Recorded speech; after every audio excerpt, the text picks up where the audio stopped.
Hi, everybody. Good evening. Welcome. My name is Carrie Cranston. I'm the president here at the American Writers Museum. Thank you all for being here and valuing the past, present, and future of writing. We're thrilled to welcome R.O. Kwon in person to the American Writers Museum for the first time after a storm kept her from Chicago during her last book tour. Her new novel, Exhibit, has been called the sexiest novel of the year, a highly sensory experience, and a hypnotic romance. She is the best-selling author of The Incendiaries, which was named a Best Book of the Year by more than 40 publications and was a finalist for the National Books Critics Circle John Leonard Award. With Gareth Cannell, Kwon co-edited the best-selling Kink, a New York Times notable book. Her writing has appeared in the New York Times, the New Yorker, Vanity Fair, and elsewhere.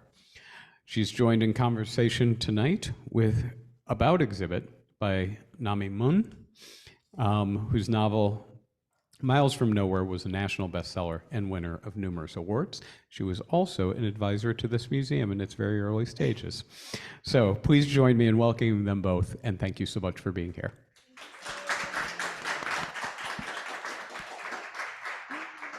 Thank you, everyone, for coming out, and thank you, Reese, for visiting the city of the big shoulders. We are also the city of the big bookshelves, so we're glad you're here.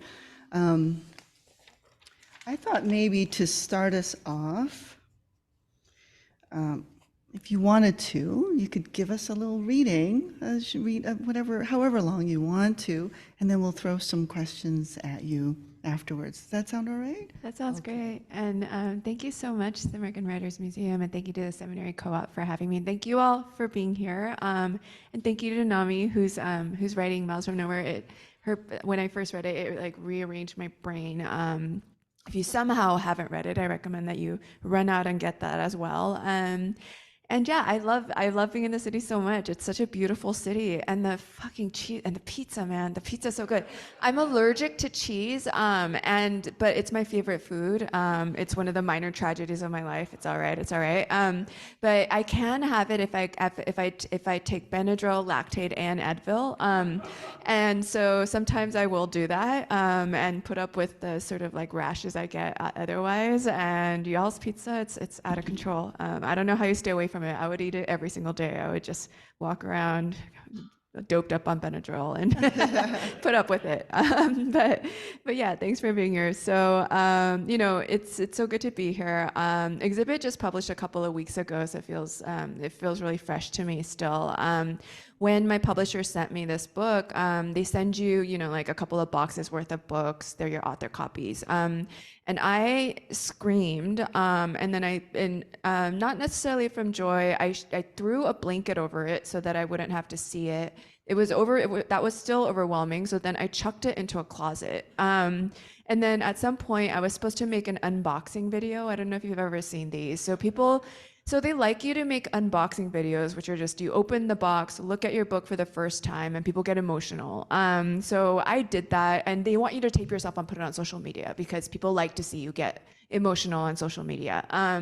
So I did that, and then I cried, and my publisher was like, "Great, this is great," and we put that up on socials, but after that, I actually sealed the box back up, and I chucked it back into the closet because it was just too much to me. I worked on this book for 9 years. We'll probably talk about it, but there was a lot of sort of terror and anxiety that went into writing this book. And the fact that I'm only holding it for maybe like the 9th time at this point, and it still feels like a live coal. Well, when I first years ago, when I told my editor about the novel that would become Exhibit, I said I couldn't say much about it yet, but that it was full of sex. And she said, "Perfect, great. That's all you need to tell people. That's all they need to know." And we laughed. But in a larger sense, Exhibit is an exploration of desire and the ferocious pursuit thereof, including desires having to do with bodies, art, ambition, queer exuberance, religion, and sex.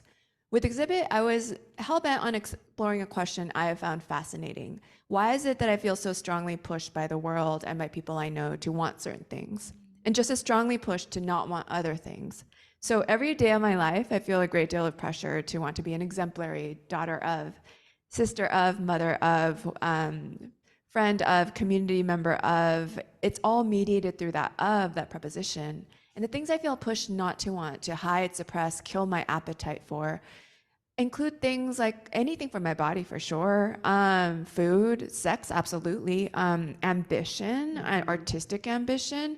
Even a day to myself feels like something that has to be defended. And it's so important to me to be involved in my communities. I love my friends, I want to be a good daughter. Like, all of this matters to me.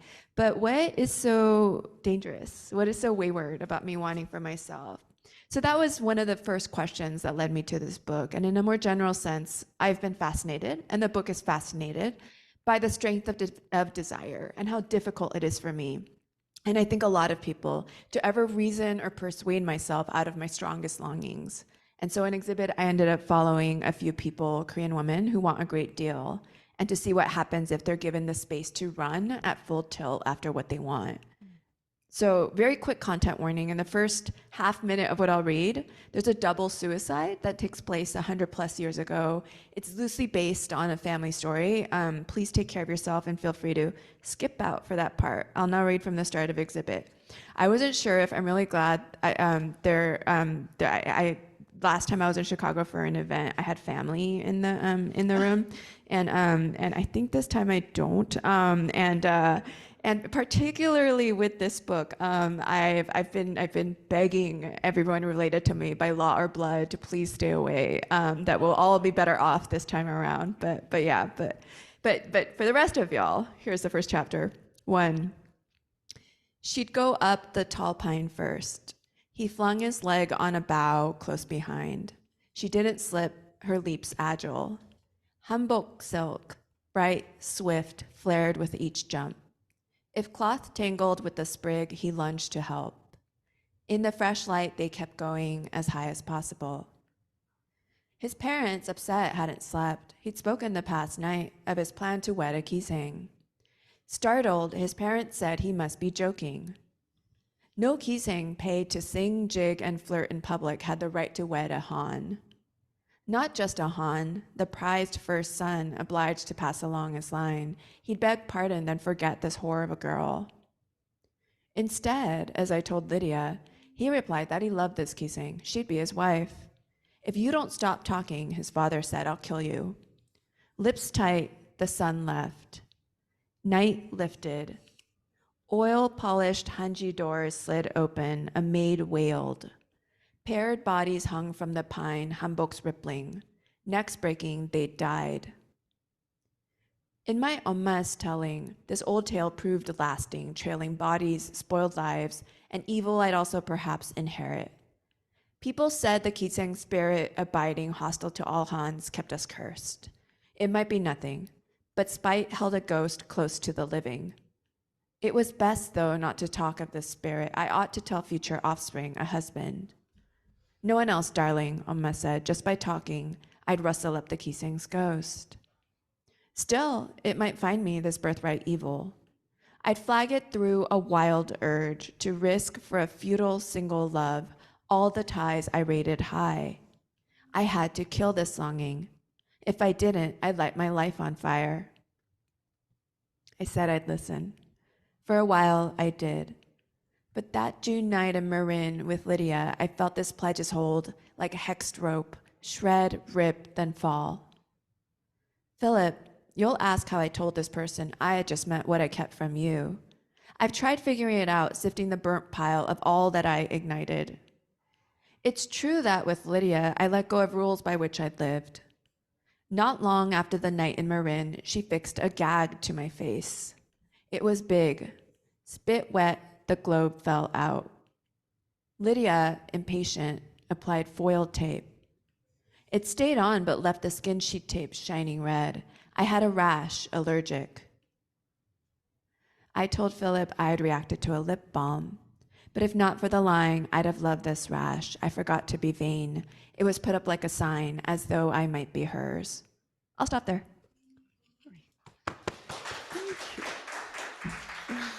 Thank you.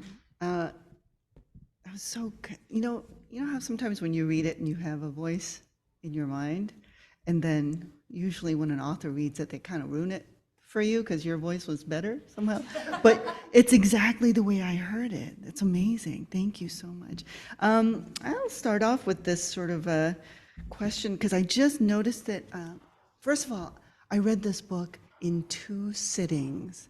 I want you, and you have to know that I'm a very, very slow and meticulous reader. So the fact that I read it in 2 sittings is, I think it is propulsive. There's what's being done linguistically is really intriguing to me. There's like a staccato and there's sort of a lot of monosyllabic pacing to it. There's the sentences, I'm gonna make up this word. The sentences, I kept on thinking they were very scapular. I think that's your bones in the back of your shoulder, like that scapula. It feels very sort of finely carved out. There's barely any fat in the sentences. It's just all protein. Lots of, I don't know, I'm hungry, so I'm thinking. And so I think all of these things and the subject matter and this character, Jin, and her relationship with Lidija really makes it a propulsive read. But as you're reading it, I was thinking about this. By the way, I have like 6 pages of questions, but I'm just gonna wing it now. I was thinking about this, the Gisayang, thinking like, we can't really talk about the Gisayang, right? Don't utter this, right? Don't say anything about my desires. Don't keep these sort of, what Wittgenstein would say, whatever you can't speak clearly about, that should remain in silence, right?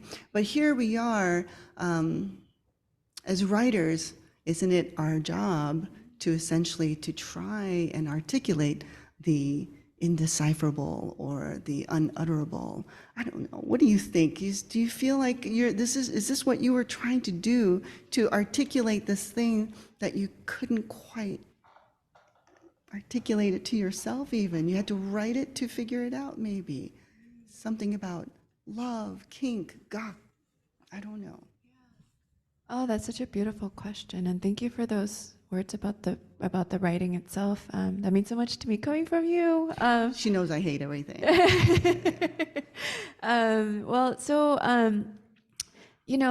Part of the reason that writing this book came with so much terror is that Korean women, we're both Korean. Korean women we're not really supposed to say anything about sex. We're not really supposed to talk about our desires. We're supposed to put ourselves last in every single possible moment. Everyone else goes first. It wasn't that long ago that a Korean woman could be divorced for talking too much. And her husband could just decide that you talk too much, we're getting divorced. And that was what the law said anyway. And divorce was really dangerous for a Korean woman because a lot of Korean women were not educated. So that meant that they were not going to be able to support themselves.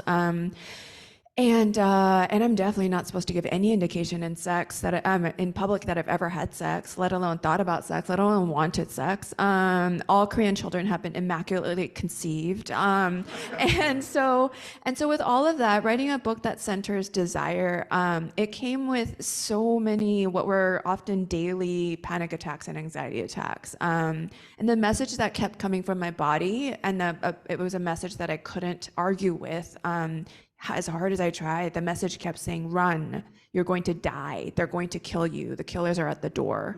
And I would just be like, body, it's a novel. Other people have written about sex. They have not, at least in the US, I'm knocking on wood, I'm very superstitious, they have not been killed. And then my body would still just be like, run. I had these hours long panic attacks, which Dr. Google said should not be possible. Panic attacks are only supposed to last about 20 minutes because they're hard enough on your body that your body's supposed to quit after that length of time. Finally talked to a real doctor. The doctor said I had rolling panic attacks. And rolling panic attacks are one panic attack leads to the next, and so they can go on for hours the way they do for me. And admittedly, my first reaction was weird pride. I was like, wow, I'm so tough. I have outlier panic attacks. But it wasn't a skill I wanted to have developed. So yeah, I think I really was in a lot of ways. I wanted to write into these silences, write into these spaces where where my body keeps saying, you're not supposed to say a damn word about any of this. And I wanted to do that in part because, part of what I value so much about literature and art is one of the things I value most is that in times when I have felt desperately lonely, when I have felt marked as being apart from the world because of what I thought, wanted, felt. Books, literature, art have met me and said over and over and said, you are not alone, and said, you are not, like, this solitude is not real, it's imagined. And so if that's what books and art have given me, then what am I even doing as a writer if I'm not trying to offer that back? Yeah, absolutely. I think, I mean, I know there are writers out here. You sometimes, I think for me, I have to write it, or at least try to write it, to figure out what it is that I feel about X. And in this sense, I could see this character, this attempt to participate in certain acts and certain lies and to try and figure out what it is that she actually feels about desire, and really what she feels about her own artwork. Right? Like I think she's suffering from photographer's block a little bit, right? And this experience with Lidija helps open up certain things, and other experiences help open up certain. Now I'm thinking of Teresa Ha-kyung-cha. I don't know if anyone, she's a Korean, American, French. I mean, she writes in many different languages, but before she wrote Dictée, which y'all should read it if you want to be challenged a little bit. She did these performance pieces where it's a close-up of her mouth, and the video is black and white, very grainy, and it's her just trying to utter a sound, but it's the beginning of an utter. So it's just like minutes of her going like that. And I can see in some ways this desire to speak out and express herself. Right, she's kind of she gets into bondage a little bit, and can you talk a little bit about how in this book it seems to be like she's actually participating in S&M and bondage, but through, ironically, it is the thing that helps her be liberated. Can you talk a little bit about the sort of the irony of things, right? Where you're supposed to be married and you're supposed to love and you're supposed to grow, but that actually is the thing that makes her feel trapped. Whereas bodily, she is trapped, right, in bondage, but it actually makes her feel liberated. Does that make sense? Did I just make sense, y'all? Okay, all right. Yeah, that, Like little chiasmic structure, yeah. oh, I love that. So I will second the recommendation of Dictée if you haven't read it. That's been a formative text for me. It was a pretty ecstatic experience. The New Yorker asked me to review or write about a reissue of it, and so I spent a lot of time with it. And it was just it's really kind of just like it's a mind-bending work that. One of the most powerful things about it, there's so much that's powerful, is it doesn't bend to the pressure to make historical and collective and personal traumas legible to the outside. And so, and it was published in 1982. And what a feat! What kind of pressures must she have been under? And yeah, I don't even call it I just call it's an artist book, if anything. It's just she just did what she wanted to do. Yeah. It's incredibly inspiring, freeing book, liberating book. And yeah, with exhibits. So I co-edited this anthology, Kink, with my friend Garth Greenwell, and it's a collection of stories that have to do with kink. And I think because I co-edited that book, and now with what's in this book, I think people imagine that I must be like incredibly liberated, and I must be like just like super open with the world. And I am so far from liberated. I'm ex-Catholic, I'm ex-Protestant, I'm ex-evangelical. My life goal until I lost the faith was to be, I say pastor, but honestly, I wanted to be a saint. Like I wanted to commune with the divine. I wanted to be an isolated mystic, like maybe living on a pillar or in a cave. I was open to the possibilities, but I wanted ecstatic visions. I wanted to talk with I'm not a chill person. And that didn't happen. but it has proven impossible for me to shake off the shame and guilt that have come from all these traditions, from being Korean, from being a woman, from being ex-Catholic, from being ex-evangelical. And what I've realized instead is that maybe it's possible to write from inside that lack of freedom. That you don't have to be liberated to do liberated and liberating things. You don't have to feel free to do freeing things. And so for Jin, so all of that is an intro to say it wasn't until like 17 days ago that that I finally started saying in public. So yeah, incidentally, like I'm personally interested in kink. That had in all my talking about that anthology, including writing essays, arguing against really harmful ideas about kink being inherently abusive, misogynistic, etc. And for anyone who doesn't know, one way to define kink is that it can define any sexual practice that falls outside the lines and very narrow lines of what is considered acceptable sex. And I'll also throw out that in a compendium study of 40 to 70, something like 40 to 70, 60 studies of medical studies into BDSM and kink, most of the studies were looking into questions like, are these people extremely fucked up? Like, is there something just really wrong with them? Like what is going on? And all the studies were like, they seem to be just like everybody else. Super weird. Anyway, and then this compendium study pulled together all this data, and they estimated that maybe 40 to 70% of people are kinky, and that could well be an underestimation because of the stigmas attached around it. But it's only. That means 7 of you at least in this room are into kink. Yeah, and I know I have friends watching from online, so there's a good number of you. That's like an 8th grade bio when my bio teacher was like, at least 10% of you are queer, and my extremely Korean, like, extremely Asian classmates, like, who had never met a queer person that we knew of, were all like, who? Turned out it was me. Yeah. But yeah, so Jin. So Jin is for me, as well as for a lot of kinky people, as well as for Jin. There is so much pain that can come with being at war with our desires, with having a world tell you your body is wrong, what you want is wrong, and for Jin to finally with Lidija, this ballerina that she gets completely obsessed with, to finally start exploring what she herself wants, what she's known that her body wants, but has been completely just like trying to press down for all of her life. That comes with so much freedom. That comes with so much joy. And some of those pages were so, they felt like I felt so much joy when I was writing them for Jin and for yeah. And she's not able to find that in her marriage. Well, that's the thing is, this is going to sound really ridiculous, but I'll try it out. So there are a lot of recurring motifs in this book about cages, or themes about entrapment, imprisonment, right? Lidija is described, Kisang is, described as a captive bird. Lidija, I think, is this, she goes into a lion's cage or something. There are a lot of cages, right? But then I was thinking, well, we think cage and we think imprisonment. We're trapped, right? But then I was thinking, well, maybe for the bird is actually thinking protection, right?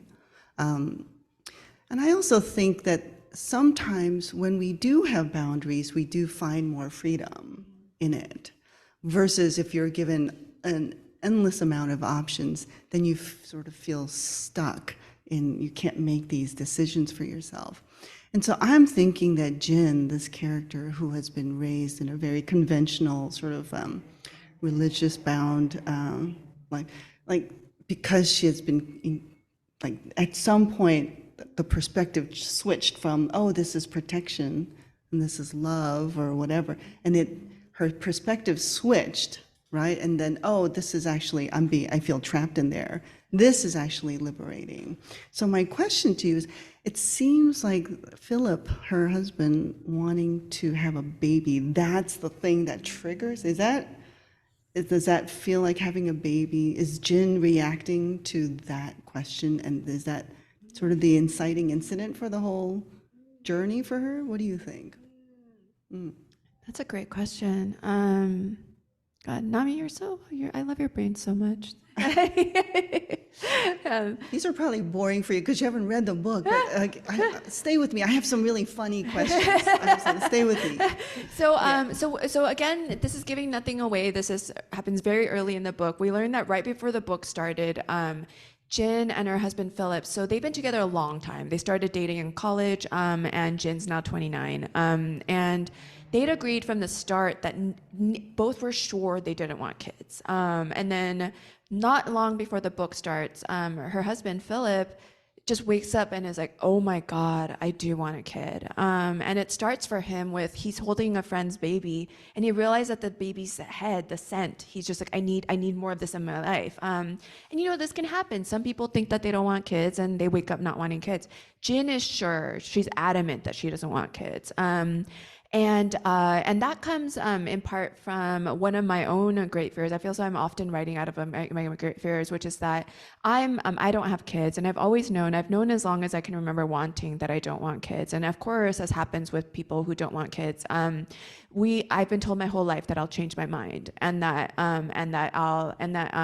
don't, often by total strangers, like it'll be just someone I just met, and I'm like, Matt, really, I'm gonna change my mind. You know my heart and my body better than I do. All right, great, dude. But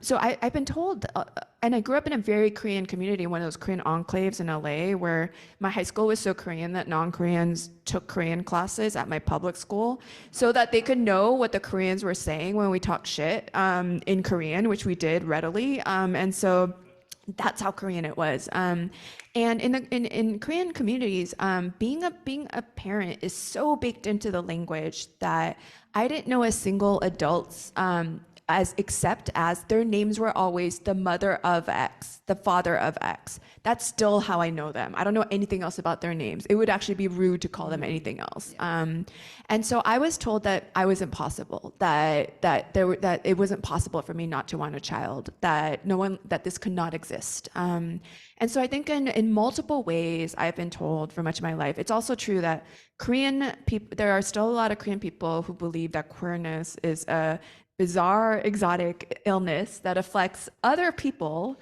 and definitely not us. And so that's another dimension on which I have these multiple dimensions on which I've been told my whole life that I don't exist. And I'm just like, well, I'm right here. I seem to be existing as far as I can tell.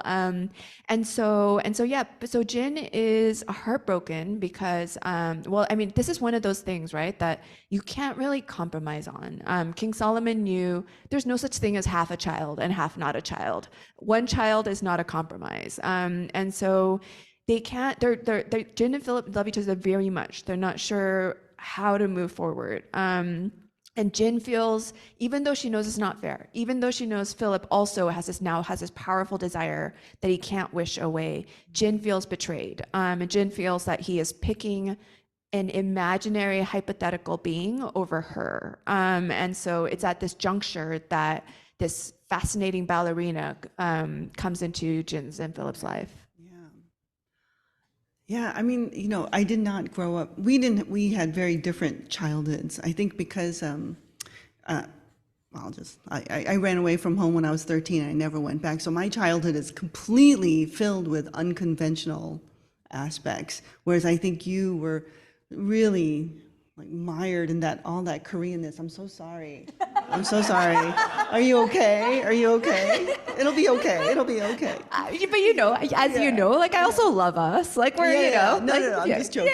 But it came with it came with a million rules. Let's say that. No, but it sounds so frightening. Like all that Koreanness, I would feel a little bit overwhelmed probably by that. But this pressure to have kids or to procreate seems to be in this book, it goes directly against her desire to create art, right?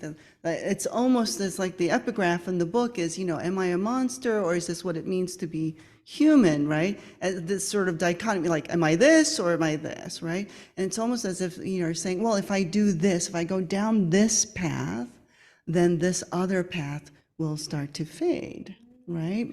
I can't be a photographer the way I want, the kind of photographer I want to be.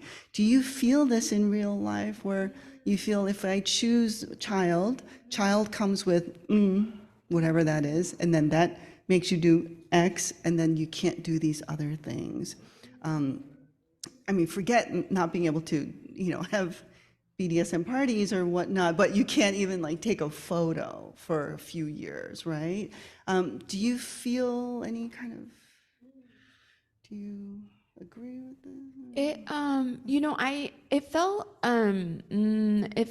It felt very important to me in the book to have Jin feel, as I feel, that Jin's desire to not have a kid is like mine. It's just elemental. It's just a part of who I am. I've never located the desire in my body. It feels as foreign to me as I've compared it before. I wrote an essay in The Guardian about it, where I said it feels like being told that I'm supposed to birth an ostrich. Like why? What does this have to do with me? And then one day I learned I don't have to, and I was like, oh my God, thank God, I actually have no interest in ostriches. That was the point at which my parents finally stopped pressuring me to have kids. I had to communicate through a newspaper, and then they were like, all right, she seemed to really mean it. She's comparing it to birds. And then.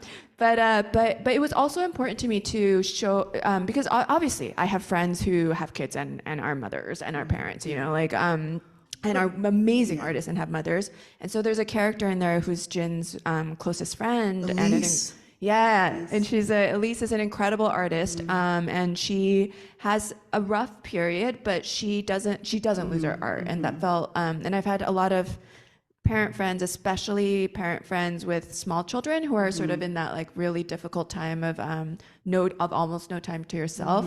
They've like when they read it, they've said, "Thank God she gets back to her art." Yeah. Right. Actually, I'm really glad you brought up Elise. There's a line in the book where, Elise has just delivered the baby, I think maybe a month or so, and the Jin character and Philip are visiting Elise. And supposedly they're there to help mop and clean and wash and whatever it is that friends are supposed to do. My friends did none of that. Just one. Yeah, I'm looking at you, Boo. That's right, yeah. But so Jin and Philip go to the house and they're supposed to do these things, but then they realize that Elise had already tidied, that the place was actually quite good. And there's a line right in there where there's this the sense that this is Elise still performing. This is still the public Elise. That she didn't want to show the cracks of motherhood and parenting, which, if you come to my house, you will see a lot of cracks. And so it made me think about this book, and I started seeing a lot of motifs on just performance, everyday performance that we all just, even though I'm not wearing a tulle skirt and I'm not a ballet, but I am performing. I'm performing for my students. I'm performing for here. I'm performing for you now. Do you think writing is an act of performance as well? And are you performing sort of, I don't know, what do you think about performance? How about I just leave it at that? What do you think about this everyday performance that you perform as a good daughter, good wife, good Korean, right? What happens to that? That's such a good I promise question. there'll be funny ones. I swear they're right around the corner. Yeah. I think that was another behind some of the terrible anxiety I had around this book was some of the things Jin wants sexually can be misinterpreted as dovetailing exactly with the worst stereotypes about people who look like you and me. That we're docile, that we're pliant, that we like to be mistreated, that we exist to serve. I'm not. And it's not just that this stereotype is absurd and ludicrous. It's also incredibly harmful. It helps get us hurt and killed. For a while, I tend to write nonfiction that often has to do with varieties of marginalization and oppression, and including gender and race, including right after the Atlanta spa shootings. It's always I still can't talk about this without getting very emotional, but that's okay. Some things bring a lot of emotion. And I wrote a piece a few days after the shootings that resonated with a lot of people.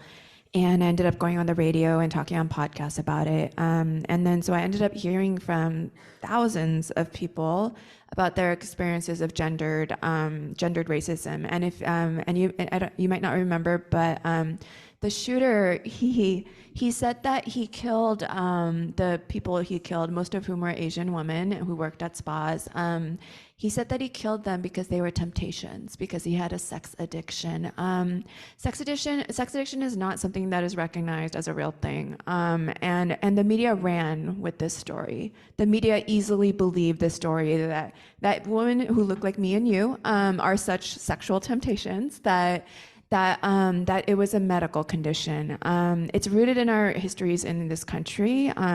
The first anti-immigration law came in 1875 with the Page Act, which said that which forbid Chinese women from entering the country because we were immoral. And so I was terrified all along, and after the shootings, I became much more terrified because of adding to the stereotype with this book that I would personally add to and hurt this horrible lie that gets so many of us hurt, and I'm still afraid. But it's also true that it felt as though, again, this loneliness thing, like I so strongly believe, I think that if I believe in walking toward fear with my work. I believe that I'm afraid of putting something down. If I'm writing something that I can barely stand to put on a page, that there's probably something there, that there's probably truth there that I would want to meet as a reader. And so yeah, that was part of what went into it. Performance. Yes, performance. And so I wanted to write the secret things, and I think that's part of what I go to books for. Is I don't go to books for the things people say at parties. I don't go to books for the things that are acceptable to say at a dinner table. Mm-hmm. I go to books for the things that people say to themselves, can barely say to themselves. I want the secrets. Maggie Nelson has talked about how when she the things that she's written in her books that she felt desperately ashamed of having put down, that those are the things readers write back to her. Those passages are the things people pick out and write back to her and say, thank you for saying that. I feel seen, like I feel understood for the first time. And so, yeah. It's so scary to write sometimes, even if it's fiction, under the veil of fiction, you know that you're going to be judged as like, oh, this is partly true, isn't it? And so, it's frightening sometimes to put yourself on the page. I started dabbling in nonfiction right now. I'm terrified the whole time. And even with my novel, the first one, I got emails. I got emails. How dare you portray Asians in this way? And this, don't we already have enough of? That said, can we talk a little bit about, now that we're sort of going into this sort of dangers of writing territory, are there any writers here in the audience? Raise your hand. There you go. The first step is to admit that you are a writer. Congratulations. You didn't raise your hand. Did you raise your hand? Okay, all right. An aspiring writer is a writer. That's what I believe. You're a writer already. If you're aspiring, you're a writer. Since we do have some writers out here, what advice would you give to a writer, aspiring writer, in grappling with putting your taboos on the page and talking about those taboos in public? Any advice for us? I'm terrified of my nonfiction coming out. I have to pretend that no one's going to read it. That's the only way I can fool myself, right? But at some point, it's going to come out, and then y'all will know things about me that I don't really, I don't know how you're going to take it, right? And so what's your advice for us?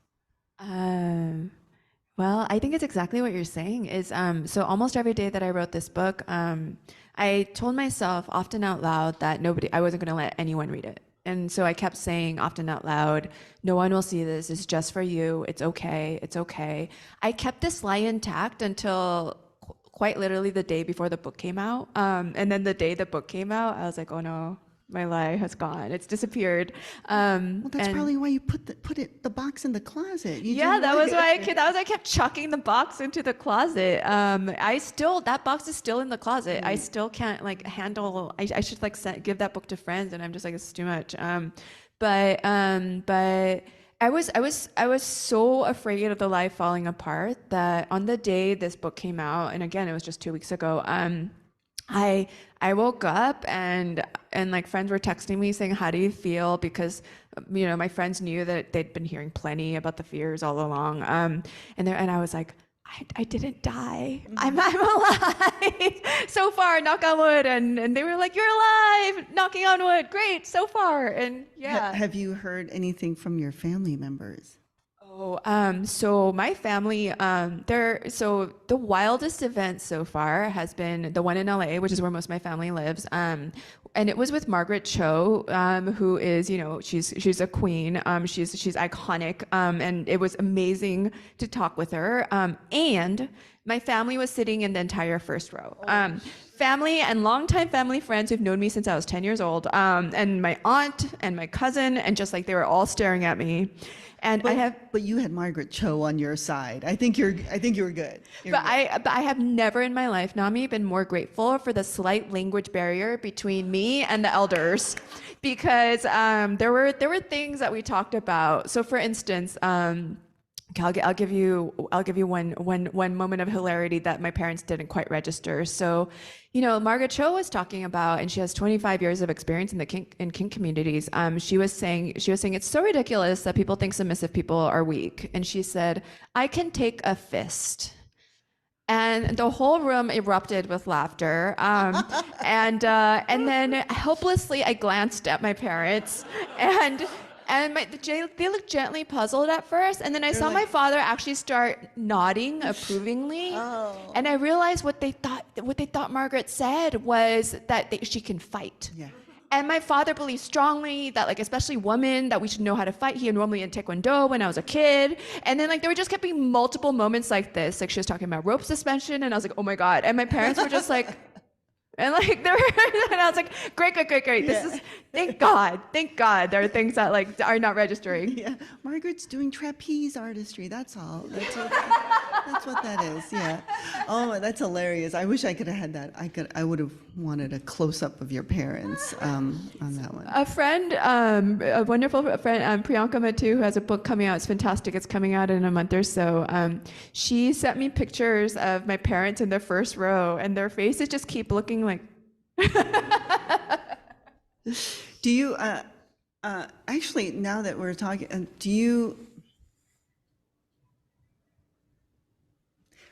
how would you feel if this were translated into Korean? Like, I actually rejected I didn't want my first book to be translated. I actually said no to the Korean translation because I was just terrified that somebody whom I knew would read it. So I said no. How do you feel about the fact that it could be translated into Korean?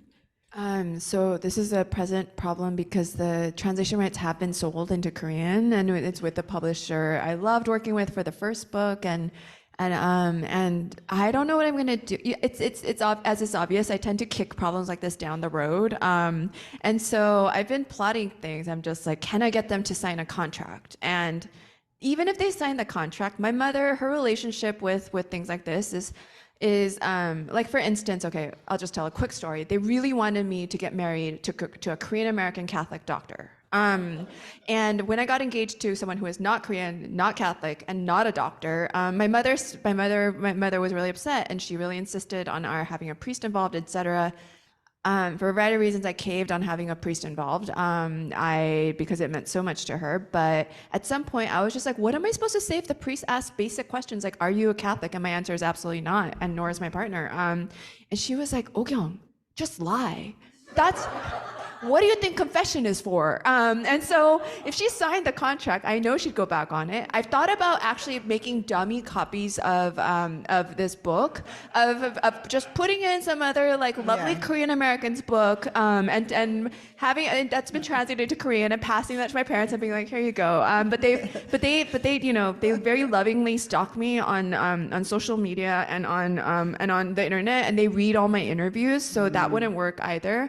My mother bewilderingly has been so my partner sometimes will put up on Instagram stories things about my book, including you know, Vogue and this wonderful writer Emma Specter, bless their heart, the title says something like "Exhibit is hands down the sexiest book of the year." And my partners put that up on Instagram stories. My mother bewilderingly sent him a fire emoji, and then did not comment on it to me, said nothing, and then to my partner sent a fire emoji. So I don't even know what's going on. I'm just very confused. And Just pretend that they're not reading. It's okay. It's okay.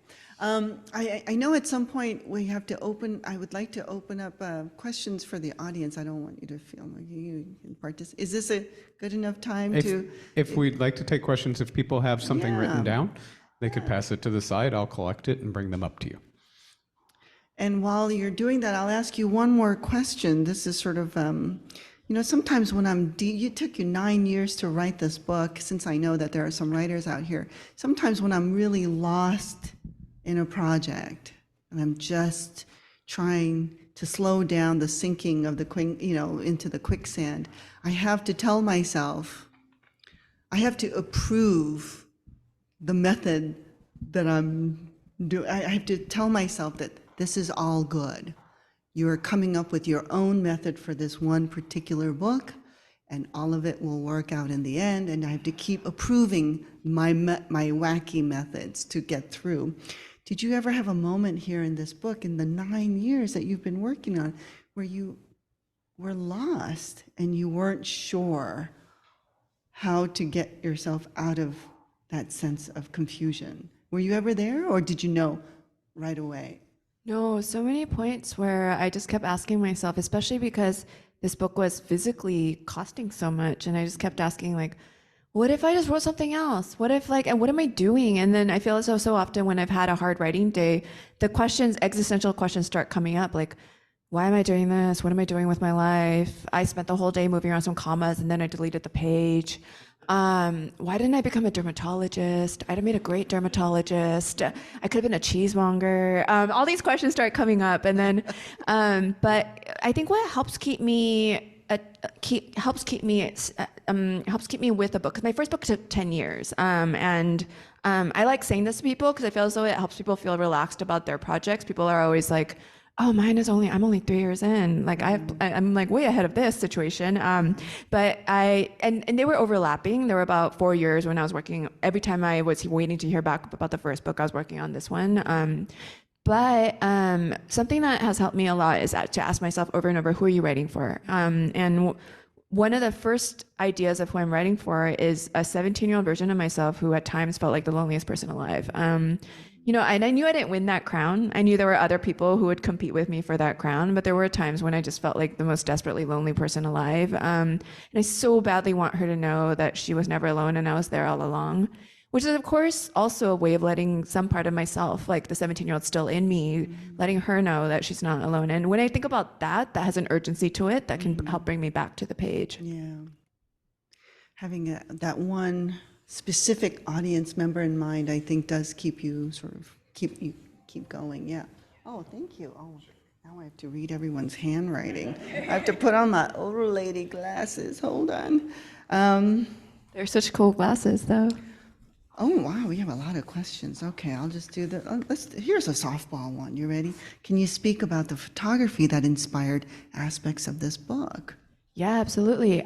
So I've been, I did a lot of research into both the photography and the ballet. I took photo classes, very elementary ballet classes, a choreography workshop. Part of this is because I seem to, the way I write, I need to know what the bodies of my characters are up to. And without that, I have trouble imagining as fully as I hope to. And so I spent so much time just staring at photos, and I've posted quite a few of the ones that meant something to me on Instagram, which I realized on my Instagram page, which I realized is a great place because I wanted to like put them in the book, but like getting photo rights is really expensive and it was impossible. Yeah, some of the part of what led me, I think, to Jin being a photographer, because I knew I wanted her to be an artist. I wanted this book to be centered in art. I really didn't want to write a novelist, which is what I am. And even though I love reading books that have novelists as central characters, but you know, I was just like, I just wanted something else. And I thought about so many possibilities. I thought about poet, but I was like, God damn it. But if I make her a poet, if she's a poet, then I have to include poetry. And I know I'm not a poet. I love reading poetry. If I could pick my life, I'd want to be a poet. It doesn't read in the novel. But I'm not a poet. And then I was like, playwright? And then I was like, playwright. But everything that's very collaborative felt very foreign to me. I love control. This is a gross generalization, but I feel as though novelists kind of tend to love control. We make up our whole world rather than a whole world that is contained inside a book rather than fully exist in this one. We have full control over every word of what's in here. There's not a comma in there that wasn't mine. We have tons of control over the cover as well, etc. And so I was like, playwright, got to collaborate with people. They might not do exactly what you want, don't understand. And then so I got to photographer in part because I'm fascinated by photos and relationship with reality and with how they, it's very slippery, right? It's very elusive, and it's an illusion, but the way they can almost seem to capture a little bit of time. And I'm fascinated by that in part because one of the central preoccupations of this book and of pretty much everything I write has to do with this loss of faith, which just remains a pivotal loss for me. My life is divided into before and after. And the grief of that has never really lessened at all.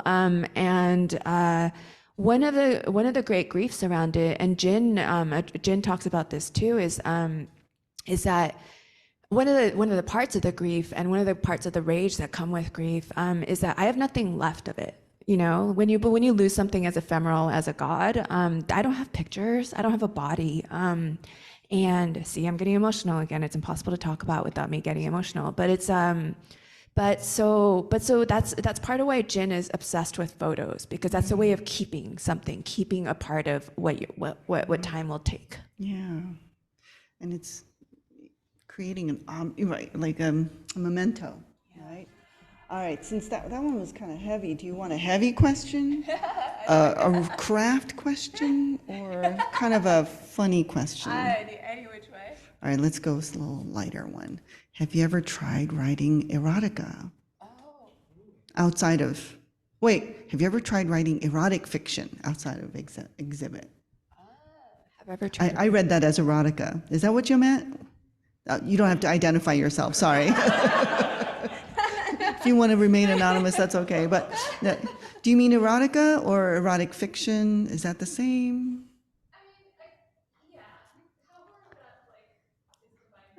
Yeah. So that book that I co-edited, Kink, it had, kink centering stories in it, and I had a story in there that had originally published in Playboy, and has to do with a couple like visiting a dominatrix. I'm not sure what the divide is between erotic fiction and fiction, Right. I feel as though I never quite understand these like dividing lines. And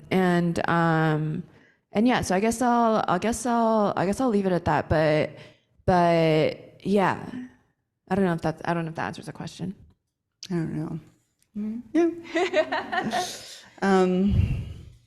All right, here's a heavy one. Well, let's see. This one's nice and broad. Does exhibit have a political underlined dimension? Well, I would be on the side of people who say that everything we write and do is political, that every word of what that's in a novel is political. And, it's political that I'm writing in English, it's my third language, and it's the one I'm the most fluent in. And I write in English and it's my most fluent, and I love the language. I love it so much. It's so capacious. I love how flexible it is, how it just folds in like all these other words, the number of words. Like my most prized material possession, because I'm not someone who's super into a lot of material possession, or I don't get attached, is after I published my first book, I got an OED. I got an Oxford English Dictionary, the like 20 volume whole thing. I got it used from a bookstore, and it is so sacred to me. Like you can open like this entry for a word like red is like 20 pages long, and it just like goes through the history of the word, tracing it from its beginning to the extent possible. Another alternate life I think I'd have really enjoyed is being a lexicographer, specifically for the OED. I have this vision that I'd be in like a tweed. I don't know why I'd be in a tweed jacket. I think because it's, maybe it has something to do with Oxford, but in a tweed jacket and you have a with quill. elbow pouches. You have a quill. I think I would imagine banging on a table and arguing for or against a word, and I think that'd be super exciting. It'd be so thrilling. And I love English, but it's political that I write in English. Like my family came here. I write in English because in large part because of the forces of imperialism. And yes, there's a lot that's more overtly political in the book too, I would say, including the parts about how Asian women and people who present as women are viewed, and who gets to want what really is a big political question throughout the book. Yeah, and I'm bringing in incendiaries now, where I think in that book, both books have reproductive themes or motifs of reproductive issues. That one is an abortion clinic, right? And then this one, not wanting to reproduce, not wanting to procreate. And so all of that is political, right? It's all of. Oh, and I'll just give this little bit away. Elise, who's the artist and photographer, who's Jin's closest friend.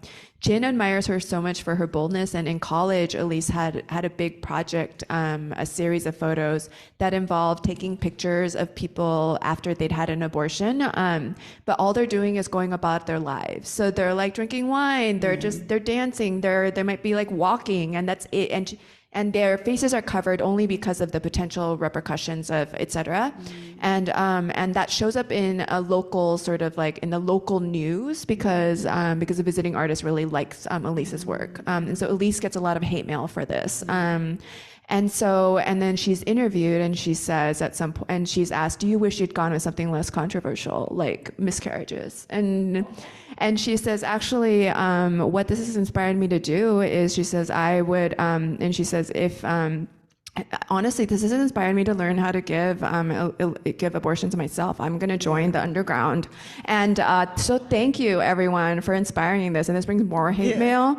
And then she writes in red paint on a blanket or a poster, and she writes, because now somebody sends a bottle through her window, and that's scary. And then she writes in red paint, "I will find you." And then she hangs it from her window, and then like finally the threats stop. Anyway, so there's a little bit of politics in there. Yeah, I would say there's politics in there, but also, that's the other, you and I have this in common. We both, I think, volunteered for Planned Parenthood. Oh, yeah. I mean, I was a patient escort. I walked people. Too. Oh my God! Hello. I remember reading that High five. Sisters. I know. Okay, so let's see. It's a long one. Let's see. Seeing parallels between the incendiaries and exhibit, such as art as surrogacy for religion, in my interpretation or in their why else did you decide to tangibly connect the two stories through things like news articles and shared social connections between characters? Yeah, so I was surprised. So I don't ever quite feel as though I make decisions when it comes to novel writing. I feel as I'm following the characters, asking them to show me who they are, asking the book to tell me what it is, to help it become the most truthful living version of itself. But the books are very, very lightly connected, loosely. So there are, most excitingly for me, there's a big open question at the end of the Incendiaries, that a lot of people ask me about. And I was like, I don't know more than the book knows. There's a fate of a character that's left sort of open. And in this book, there's more of an indication given as to what might have happened. And Jin, in her work, at some point works with some of what happens in the incendiaries, because some of the characters in this book go to the same school as the abortion clinic bombing cult situation in the first book. Anyway, so. But I think what I'm working toward is if I live that long, given how long these books take, a trilogy or a quartet maybe of loosely connected books that share preoccupations. And I think that ended up happening because, again, it wasn't planned. But you know, the book by the time I finished the first book, the world of it felt so alive to me. It felt as though it maybe existed, which I know doesn't quite make sense. But it's also true that if something so large as an abortion, because in that book, 5 abortion clinics are bombed.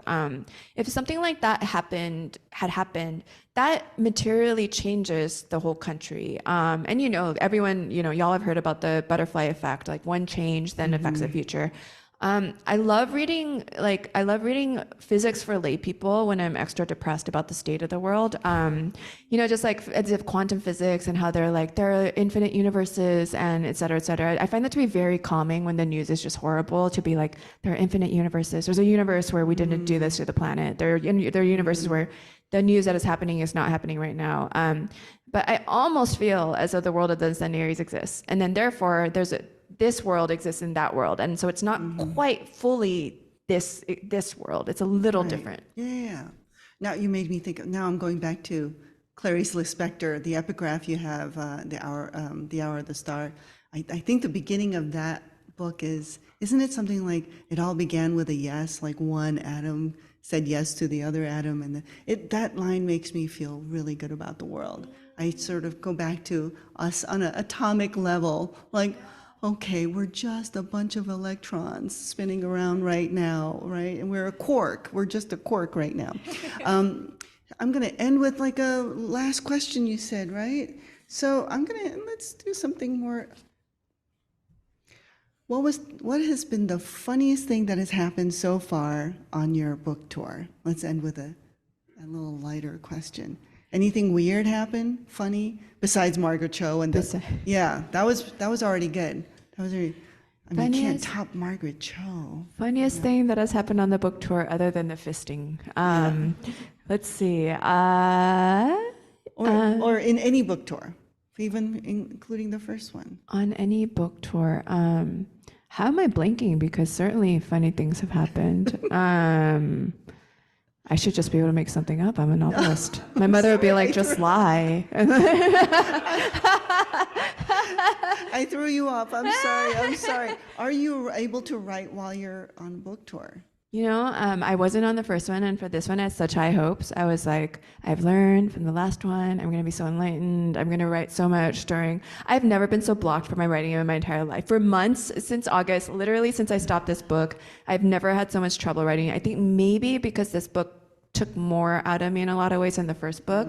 I think in some ways I'm still recovering. Okay.